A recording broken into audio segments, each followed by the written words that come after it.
গোপালগঞ্জের কোটালীপাড়ায় হাতির পায়ের তলায় পিষ্ট হয়ে মাহুতের মৃত্যু হয়েছে। সকালে কোটালীপাড়া উপজেলার হিরন ইউনিয়নের পোলসাইড এলাকায় এই ঘটনা ঘটে।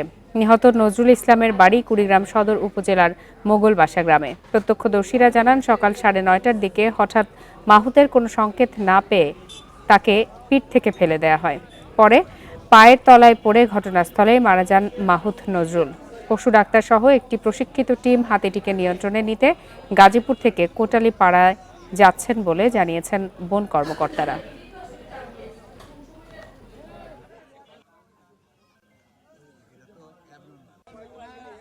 একটা প্রশিক্ষিত টিম, 3 জন মাহুত এবং ট্রাঙ্কুলাইজার বিশেষজ্ঞ এবং ডাক্তার, পশু ডাক্তার, ওনাদের পূর্ণাঙ্গ টিম এখানে আসতেছেন হাতিটাকে উদ্ধার করার জন্য।